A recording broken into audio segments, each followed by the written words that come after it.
licensed missions workers located here in France. My wife Lisa and I, along with our 2 boys, live in the capital city of Paris, where we live, serve, and do ministry amongst this international city. It's interesting because a lot of people ask me, Dan, isn't Paris a city where people go on vacation? Well, yeah, you're right. It is the most visited city in the world. But the reality is that France, like most of Europe, is considered a post-Christian or post-religion culture. What that means is that one time the culture was really influenced by Catholicism. But now, most of the cathedrals and churches you see around the country are empty. They've become museums. Actually, one of my favorite cafes in the city is an old church. So the people here, over time, have become antagonistic towards God and religion and want nothing to do with it. So that leads to a culture that is around 1% of the population that claims to have a personal relationship with Jesus Christ. So the work here is tough. The soil is hard, and people don't want anything to do with God. Here's what that looks like. Right now, in the population of this country, there's about one church for every 30,000 people. And the average size of those churches is around 45 to 50 people. So many people here, if they wanted to know about God, they won't even know where to look. Most people will live their entire life without ever meeting or knowing a true disciple of Jesus. So that's why we're here. And that's why we're doing our best to raise up new disciples that can share the person of Jesus with their neighbors in this country. So it's safe to say that the work here in France is definitely unfinished.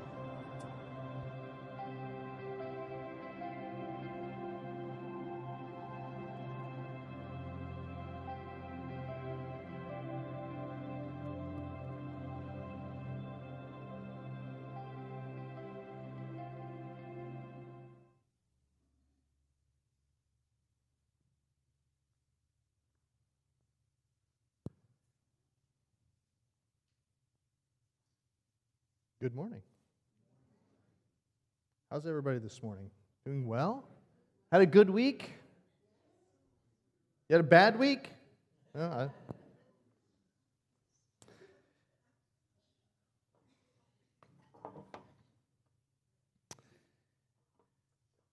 I always like videos like that. They show kind of what's going on in the Alliance. A lot of you are familiar, but you may not be, that we're part of the Christian Missionary Alliance, which is this loose affiliationist denomination of churches that puts a high premium on spreading the Word of God around the world. And what I want to do is just want to take a couple minutes this morning to share something with you that's a little bit new, because we've changed some things. All right. Are we good? Because this is... It says I got a full battery.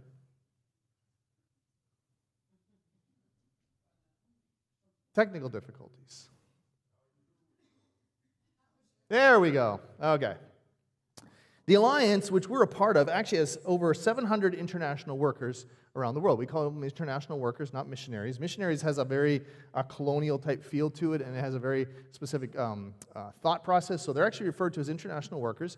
And what has happened over the years is the Alliance has a whole bunch of different ways that they send workers. Access international workers, which is more of what you would consider a traditional missionary. Comma, which is our relief services arm. Envision, which is relatively new. It's focused on short-term engagement, short-term missions. And then which is market ministries, which is starting new businesses and stuff around the world. Now, this is the way the Alliance has been for a long time. And what happened was they supported these ministries through a different variety of ways, but the one you may have heard of the most is something called the Great Commission Fund, and our church has been a part of that for a long time. And so you give to the Great Commission Fund, and then so all the churches would contribute to that, and then all of our international workers would be paid out of the Great Commission Fund. The reason that was such a good model was it kept people from having to fundraise to come back and every 2 years get more money, because it was just we give, we support our international workers in their language studies and then in their work. And then occasionally designated giving would come up. They would need something special, or they would need something extra, and so they would do that. But what we found, or what the Alliance found over the last few years, is this was very cumbersome, because they had all these different ways to give, and it wasn't consistent, and then you had some people with lots of designated giving and others not. And so what they've done is they've begun to simplify it. And so what happened is these international workers, they've kind of taken it all and they've put it together. They've taken all the comma services, market ministries, they've pulled it all together and say, hey, look, this is all global kingdom work. So we're going to bring it all together. And we have this whole common Great Commission fund that's going to include not only our regular support, but also specific giving. Now, I like that. I think that's a little simpler. But then they added something, and this was a little bit, for some people it was controversial, but they began to say, okay, but what we're also going to do now is we want some of our international workers, all of them actually, to begin raising some of their own support. So in the past, where we never had to do that before, now international workers have to raise it. And it's a very slow process. Over the next 10 years, they have to get up to 50% that they raise themselves. Some people didn't like that. They thought it made it more like a fundraising thing. But here's what's going on. And I just want to tell you this, and I'll show you why this matters in a second. What they wanted to do is they wanted to let churches like us give where we're passionate. There are some churches that are very passionate about just saying, look, we just want to support the Great Commission Fund because it supports missionaries all over the world, international workers. Other people love to support individuals or families or specific people that they have a relationship with. And so what they're trying to do is make it as simple as possible and inspire more people into giving to support what God is doing around the world, like you just saw in that video for France. So what does that mean for us? Well, here's what we're going to do. This change was effective July 1st, so we want to support what the Alliance is doing in this. So if you're giving, know that your budget, we budget for the Great Commission Fund. We always have. Those of you that give to that, we put a whole bunch of money because we want to support what God's doing around the world. We're going to keep doing that. But what we're going to do is divide it up a little bit different. So in our budget with the thousands and tens of thousands of dollars that we give to missions, half of it's just going to go into this general fund, which is supporting missionaries, international workers all over the world. But because there are some international workers that come from our church or from our region, we want to support them individually. And so over the next years, we're going to give 20% of our offerings to Quinn, who came from our church, Quinn McGarvey. So we want to make sure we support her because, remember, they have to begin to raise their own support. And then we're going to take 10% each, this 30%, to support 3 families, the Lawrences, the Pierces, and the Fitzgerald. You just saw one of them on the screen, and we're going to be supporting them as well. The reason I'm telling you all this is you might have questions, you might have heard different things, maybe you didn't, and you're like, that's all news to me. Great. I want to encourage you just to continue to give. You don't even have to designate anymore because we are going to do that as a church. And as we put our whole budget together for supporting international workers, we want to make sure that we do this well so that we're supporting what the Alliance is doing and the people that are closest to home. Does that make sense? So that's what's going on. If you have any questions, talk to Carol O'Day. She's our guru when it comes to all this stuff. So if you don't know where she is, I'll point her out to you, but she'll answer any other questions that you might have on this. So, all right. 2 announcements before we go into this series. One is that today, after the service, we're having what we're calling a newcomer lunch. It's something we're doing in advance of the class that Clay talked about, that he and Russ are going to be walking us through starting on October 10th. So if you're new, or if you've been here for the last year and you've never been to one of these, and you want to join us for lunch, we're just going to have lunch down the fireside room. We'll be done by like 12:30, 12:45. What we really want to do is get to talk a little bit. You can see a little bit more about who we are, meet me and my wife and a couple of the elders, and just find out a little bit more about ARAC, and then you can decide from that if you want to come to the class. If you didn't sign up, that's okay. Stay anyway. And if you've been here for 25 years and you just want a free lunch, come on down. And Joyce is over there worrying because she says, I don't have enough food for that, but God has the ability to multiply food. And then, of course, that'll follow up with our class that starts on October the 10th, which, by the way, I would highly encourage you to come to, even if you've been here for a while. Come to the Welcome to ARAC class because it jumps into all the different things of who we are, how we belong to the Alliance, more information about that, and how you can get engaged. All right? Hey, I'm excited. A lot of our life groups started this last week. Ours started this week. I forgot how much fun it is to hang with a bunch of people and start doing life together, so I'm very excited about what God is doing. I know there's some more that are starting today. So if you have not gotten into a life group, do it. You will not regret it. We have to pray before I jump into this topic this morning. So why don't you bow your heads with me?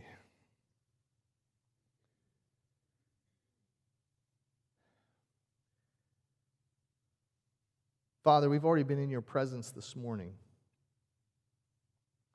worshiping you as the greatest one, the holy one, a good and gracious God who is rich in faithfulness, abounding in love.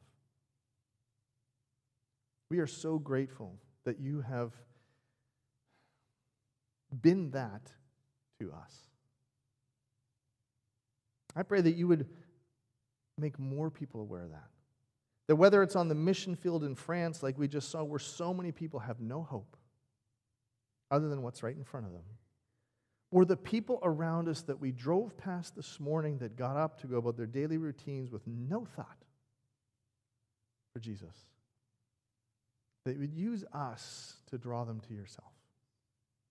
And this morning, as we look into this particular topic and an event that happened in your life, would you speak to us through your Holy Spirit and convict us about our own idols? It's in your name I pray. Amen. Well, we started this last week, this series called American Idol or American Idols. It's all based on the premise that every one of us has heart idols, things that take priority in our life, and that there are some that are kind of particular or at least more prominent in our country, in the West. And so we're looking at some of these, and what we did last week is I left you with 3 questions because we wanted to flesh out what those idols are in our lives. And so we had 3 questions to help us understand what they are. I left them with you for last week. One is like, what's your greatest nightmare? In other words, what do you worry about the most? What occupies your mind? And then the second one was, maybe you don't worry about anything, but then the second question is, well, what do I do or rely on to comfort myself, especially when things are getting difficult or it's been a long day or a long week? What do I rely on to make me feel good? And then the third one is, what do I most easily think about? In other words, what preoccupies my mind? Because often that has to do with where our idols are. I would love to sit down and have a conversation with every one of you about this, because I wonder what those things are for you. And I know that as I thought through these, God always likes to point things out, right? And there are certain things that will always be there that tug on our heartstrings, you know. And last week in this context, we talked about the first one, which was individualism, this idea of pursuing self, this pursuit without end. And so we looked at that and we said the only way to deal with that is by putting first things first, putting what's most important first priority. But today, I want to look at something called the idol of consumerism. Remember, we're looking at 3. Individualism, consumerism, and then our favorite, materialism, which is next week. But I want to look at consumerism. Now, do you know that today is a big day for me? 1 year ago was my first Sunday at Iraq. September 27th, right? So 1 year. It's pretty cool. I haven't quit yet, and more importantly, you haven't run me out yet. Yes, okay. So when you move to a new town, a new city, a new state, one of the things you have to do is figure out a whole new way of doing everything. Like, where do you go for stuff? First of all, how do you find a house? Do you buy in the city? Do you buy out of the city? Where do you buy? What's good? What's not? Where do you shop for clothes? Because you don't do it in Seaford. Okay? Yeah, see, you all know that, right? We found that out. You know, which neighborhood? Which grocery store? In fact, let me ask you this. How do you decide what grocery store to shop at? I know you have to go to Salisbury for some of them, but how do you decide what grocery store to go to? Just, I'm curious. What was that? Closest, that's right. Or you just hit each one, kind of? How about the cleanest? You ever been in one? You're like, okay, so we had to go through all this. Where do we go? How do you shop? Well, I shouldn't say we. My wife had to decide where to go grocery shopping because I had nothing to do with that, okay? I go to Rite Aid, and I don't understand why that's not good enough. Okay? But let me ask you this. So how do you decide all kinds of things like that? Like how, if you chose your current, you know, where you live now, how did you choose your current house, apartment? What were the things that you did? If you went to college, how did you choose which one you went to? If you, and maybe this, how did you choose this church? See, the entire message of consumerism, and what we're going to look at this morning, is that I have needs that need to be filled, and I'm going to find the right and best way to fill these needs. It'll contribute to my well-being. It'll contribute to how I feel. And that's the essence. I mean, all advertising, all promotion is wrapped up in this. And we are being promised something that will contribute to our physical and mental well-being. If you've never done this, pay more attention to the advertisements when you're watching TV this week. And try and understand what the underlying message is that they're trying to sell you. Because and every time you do any of this, they're appealing to the consumer in you, which says, we are offering, if you do this, a better life, a happier life, a safer life, a more satisfying life. That's the message. That's what they say to us. Unfortunately, that has become the message of many, many churches, which is, come here and we'll give you what you want. So, just like last week, there's a great story from the life of Jesus that I think unpacks this kind of thinking. Because this isn't a new problem. Consumerism is not a problem for just rich people who have lots of money. It's not them. It's not just the problem of non-religious people who have nothing else outside of God, and so they're problems with consumers. No. It applies to everybody in all circumstances. And so this particular account is found in Mark chapter 10. So if you have your Bibles and you want to follow along, I'll put the words up here, but you might want to have it in your Bible, in your hands here. If you use the new ARAC app, there's a Bible in there. You can actually use that if you want. Little plug. Okay. So this is a very familiar story, and it starts like this. Then James and John, the sons of Zebedee, came to him. Teacher, they said, we want you to do for us whatever we ask, which is a very bold statement. What do you want me to do for you? He asked. Now, we have to stop right here. And do you know why? Because there's a key word that begins this entire section. It's that one. That's a really important word. And do you know why? Because it links things together. You're listening, you all of a sudden hear me say to someone, and then I proceeded to follow the officer to the police station. Then I had this emergency trip to the doctor. Right? Then we had the worst fight of our married life. You know what? Then I got up and I left the restaurant without paying the bill. Every single time you heard that word, you're like, what happened? What was before it? Like, I see what's going on, but the then applies to something else. So we have to backtrack just a little bit in this chapter. And this, to me, is utterly fascinating. If you go back and you read what happened just before this, here's what you find out.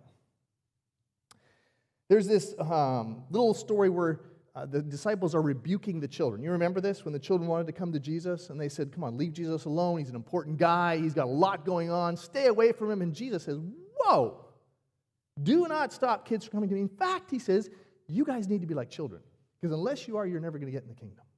Okay. Follows that up by the rich young ruler. The rich young ruler came and he said to Jesus, I want to follow you. I want the kingdom of heaven. What do I need to do? I've done all these amazing things. And when Jesus boils it all down, he says to him, sell everything you have. And you remember the result? The young man left. Don't want to follow. And so Jesus ends with this whole discussion of, the first being last and the last being first. And he follows it up by talking about the fact that they're going to Jerusalem and he's going to die. I'm going to be mocked and spit on, flogged and killed. Then, James and John, the sons of Zebedee, came to him and said, Teacher, we want you to do for us whatever we ask. Changes the question a little bit, doesn't it? What do you want me to do for you? He asked. And they replied, let one of us sit at your right and the other at your left in glory. And isn't your first thought, where were you two for the last week? Have you been listening? Like, I wish I knew Jesus' inner dialogue with his Father.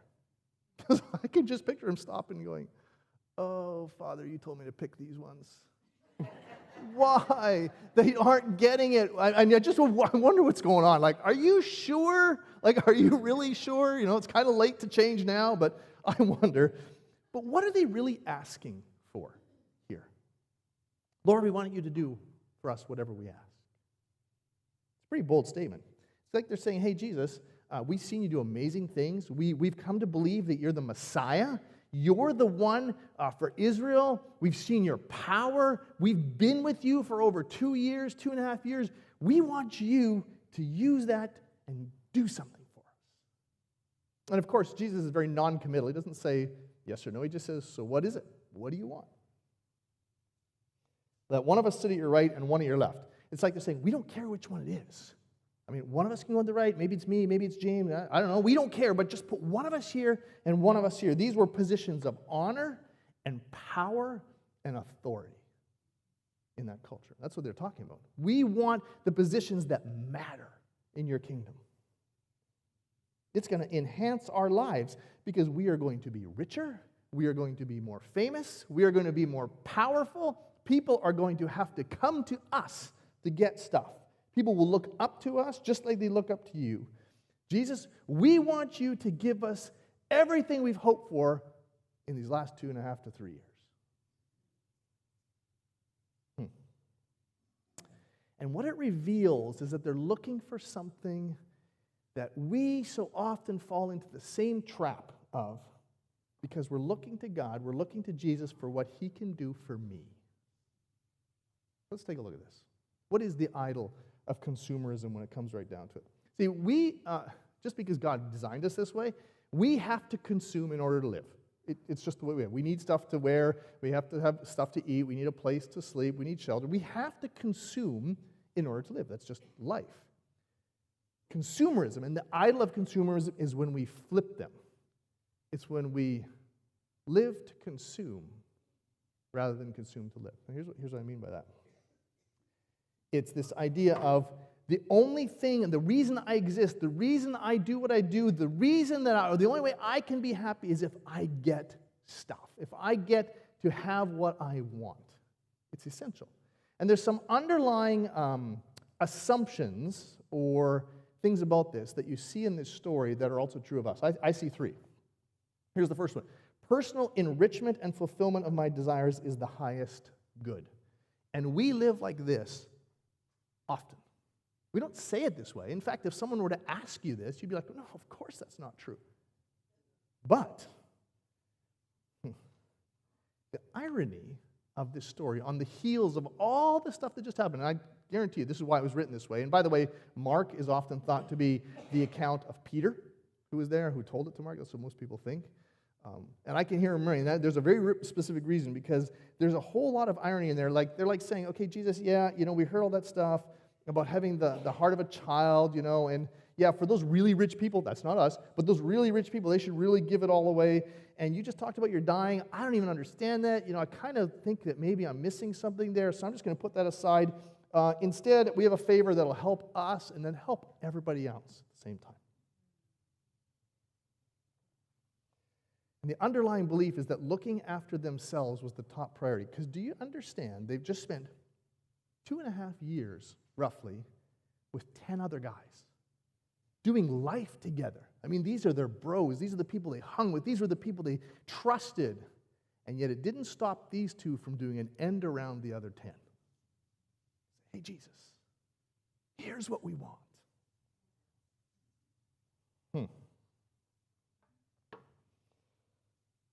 Our desires and the enrichment and fulfillment of them is our highest good.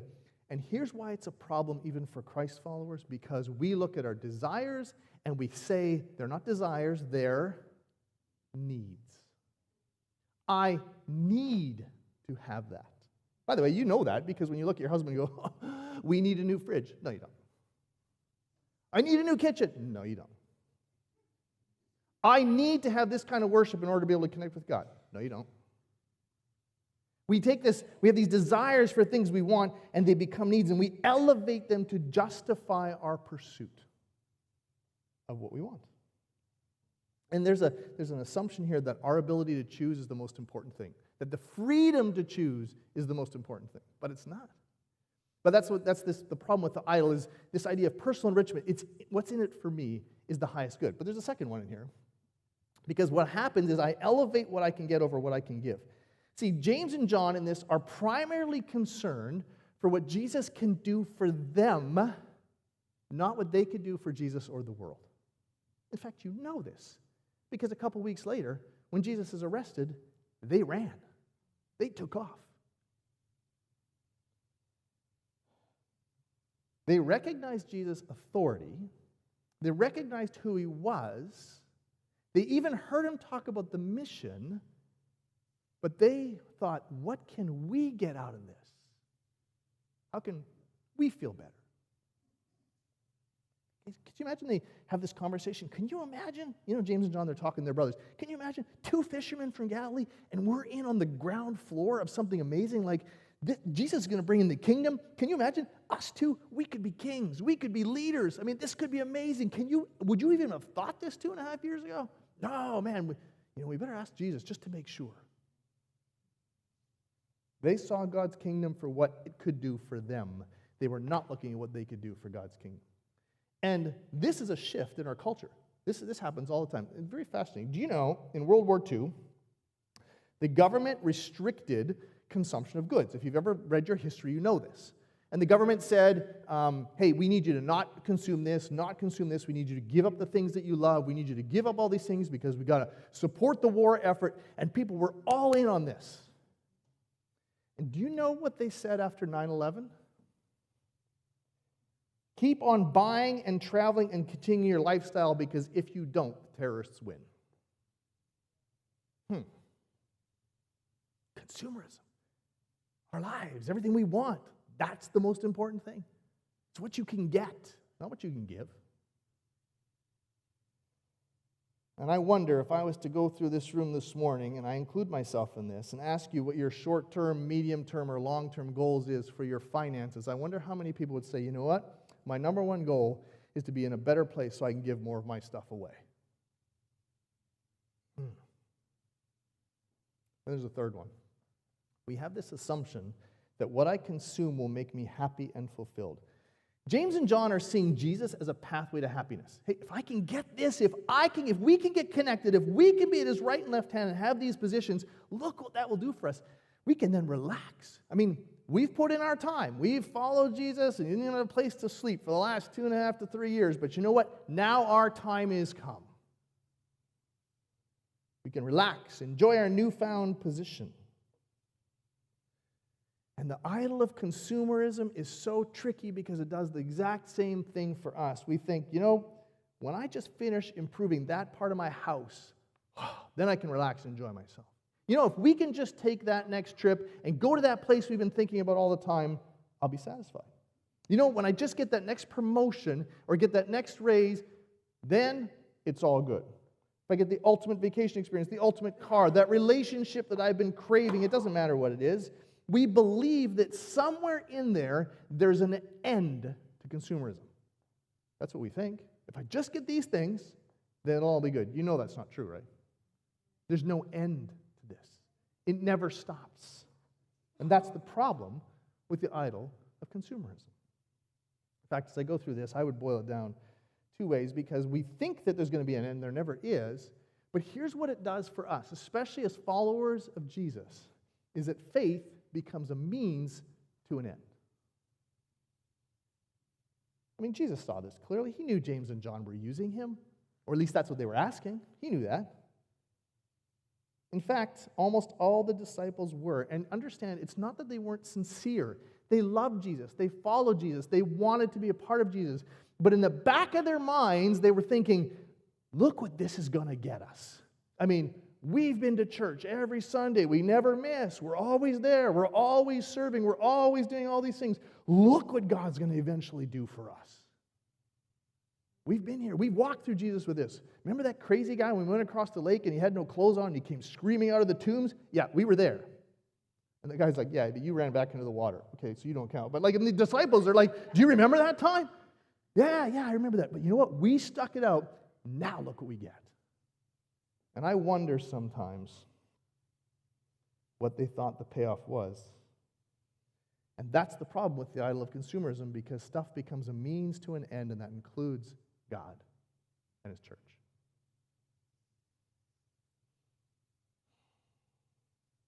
See, what we buy, where we work, where we shop, where we vacation are all about how it benefits me. And when we bring this into the church, we end up with a term that is a current term that never existed 150 years ago. And it's the term church shopping. How many people have been church shopping? You go into a church and you say, well, if you have kids, you're looking for a church that has a great kids program. But if you don't have kids, you're looking for a church where you don't have a bunch of noisy kids that are going to cause a lot of problems, right?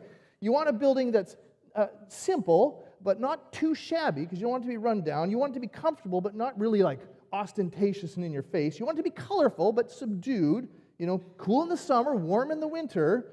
Mostly, it's all paid for, so I don't have to give any money to any building campaign. And I want the music to be energetic and enthusiastic, but not too loud. I want it not to be too fast, but still kind of contemporary, but traditional and soothing at the same time. And I want the preacher to be youthful, but not too young. I want him to be relevant, but don't be trendy. I want you to be down to earth and funny, but full of gravitas. And be able to give a life-changing message in 20 minutes or less. And by the way, if I don't get all that, there are other churches in town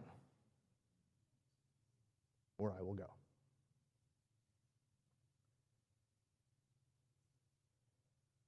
I have had, because here's the thing, if anything stops meeting our expectations, we move on. I have had more conversations, or maybe a better way to say it is, I've had more news over my life of people who finally said, my needs aren't being met, I'm going somewhere else. And because we're spiritual, we never say that. We say, God is leading me. Because who could argue with that? We don't say, well, you know what? This church has some serious opportunities for me to serve, or to give, or to sacrifice myself. And you know what the crazy part in all this is? We are terrible at assessing what we need. We don't have a clue. And if you have kids, you know that.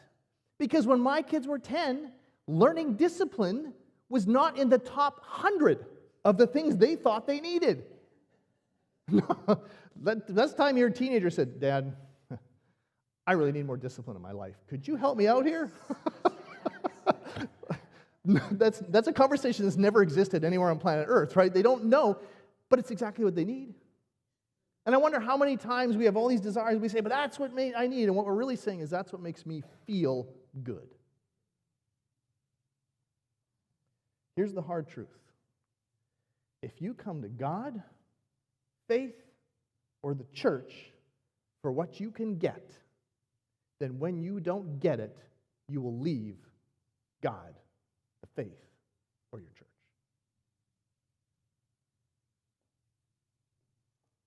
I'm an adjunct professor at a Christian college, and so I get to do grading and stuff like that. And listening to the students and their perspective on faith is disheartening at times.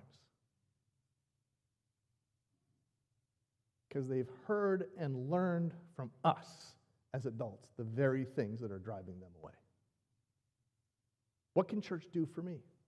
It's not really necessary. Faith becomes a means to an end, but here's the problem, is you can never consume enough because you'll never be satisfied. It's a means to an end, and it's an end you can never get. Consumers are never satisfied.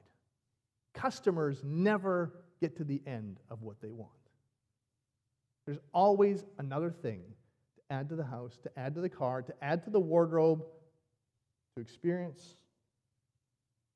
And I wonder if James and John had gotten from Jesus what they asked for, how long do you think they began to argue?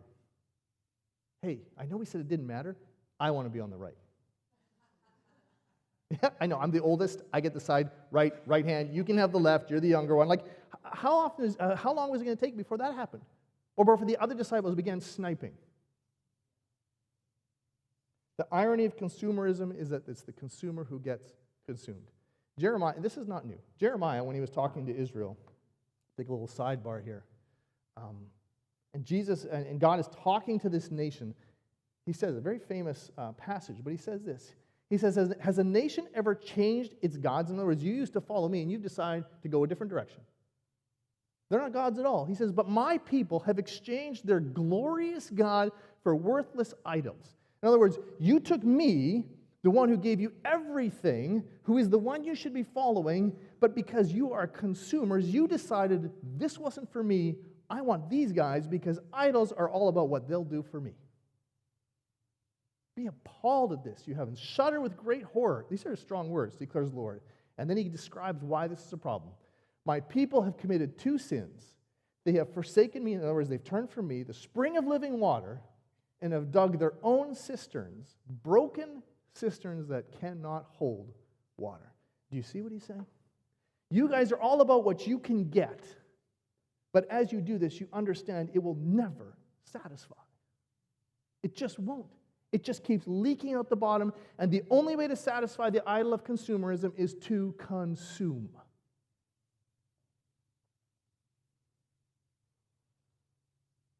Keep adding because it's never enough. So what do you do with all this? What's Jesus' solution? You don't even know what you're asking. Jesus said, can you drink the cup I drink or be baptized with the baptism I am baptized with? Which he's talking about what's about to come. Hey, can you be crucified with me? Can you die with me? Can you give up your life with me? They don't have a clue, so they are like, yeah, sure, James, we can do it. Yeah, we can. Jesus said, you will, actually. Drink the cup I drink and be baptized with the baptism I am baptized with. But to sit at my right or left is not for me to grant. In other words, you're asking for stuff I'm not even going to give you. I can't. These places belong to those for whom they've been prepared. So he gives them this answer, which I guarantee you they didn't understand. But then it says, when the 10 heard about this, they became indignant with James and John. And so Jesus called them together. Now, I wonder, this is the way my brain works. Were they mad because James and John asked Jesus this, or were they mad because they asked first? Were they upset because oh, that's a good idea. I was going to do that. Oh, I should have done that. Yeah, Bartholomew, you and me, we should have gone up there. It should have been us. I don't know. I wonder how much their righteous indignation masked similar aspirations.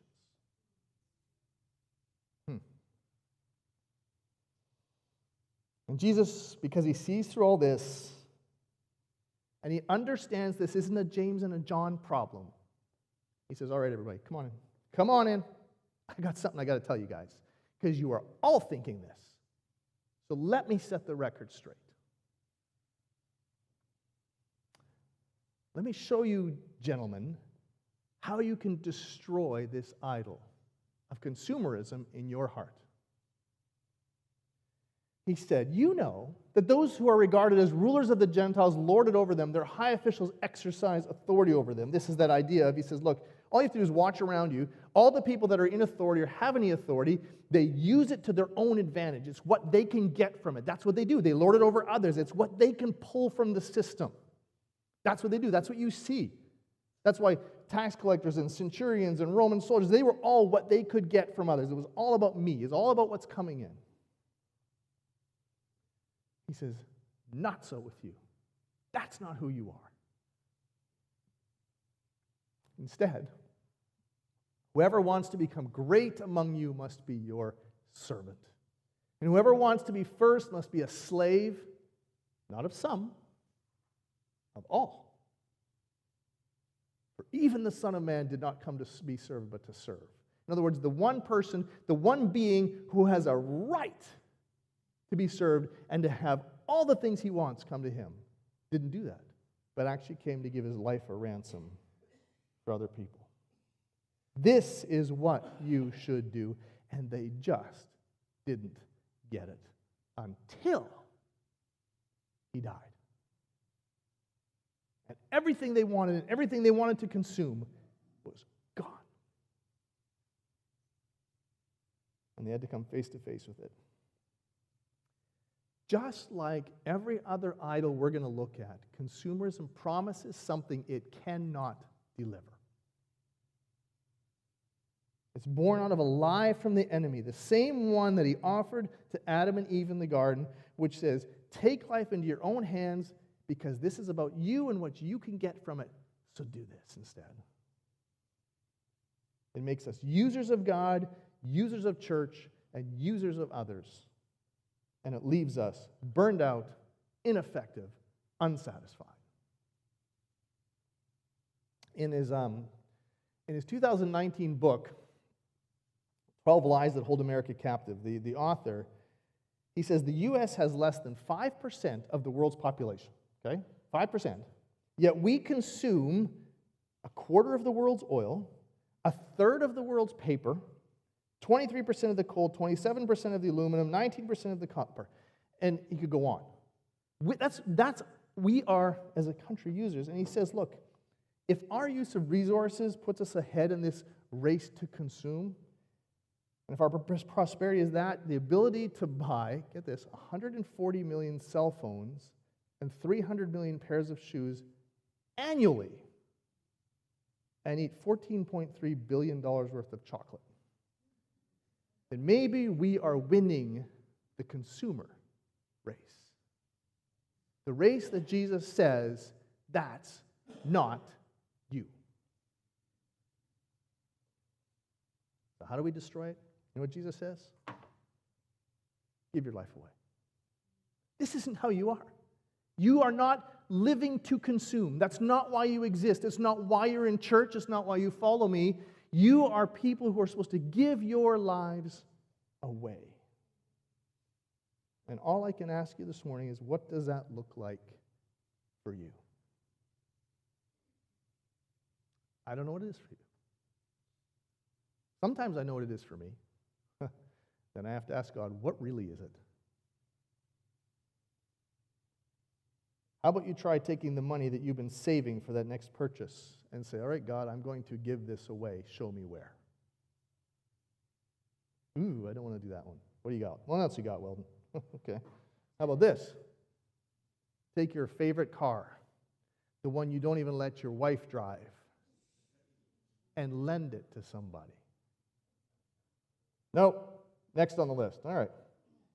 That tool that you don't want to have broken, let someone else use it on their project. I don't know. Maybe it's to make a choice to serve somebody else in a time or a place that is inconvenient and uncomfortable for you. I don't know. Maybe it's considering how you could leverage the talents you have to elevate somebody else rather than make yourself look good or get something for yourself. The list could go on and on. But here's the thing. If we want to kill this idol, we just do it by giving ourselves away, giving our lives away. Jesus said, look, you want to do this? This is who you need to be. So ask the question differently. Don't come to ARAC saying, okay, what does ARAC got for me? We got nothing for you. What do you have for this family? Not what does Jesus have for you. What is he going to do for me? If I ask him, if I behave enough, if I don't sin, what is Jesus going to do for me? No. What is Jesus asking you to do? And you might nod and agree, but this is tough. Because it's Wednesday morning when you want to do one thing and God says, I want you to do the other. That's when the rubber meets the road in this one. But when we do, we're free. We make a difference. I wonder what would happen in our church, in our jobs, in our town, with our neighbors, with our friends, if every one of us practiced giving our life away one day at a time.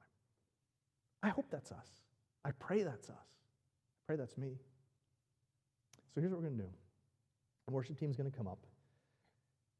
And they're going to close with a song called I Surrender. And here's what I want you to do. I don't want you to stand up. I want you to stay seated. And as they sing, you can follow along, you can read the words, or you can close your eyes. What I want you to do is engage with God and say, what God is it that you're asking me to surrender so I can begin to break whatever hold the idol of consumerism has on my life? It may have you in money, it may not. It might have you with time, it might not. It might have you with church, I don't know. That's between you and him. So as we sing, you can sing along, or you can just listen and think and meditate, and then when they're done, I'll close this out with prayer.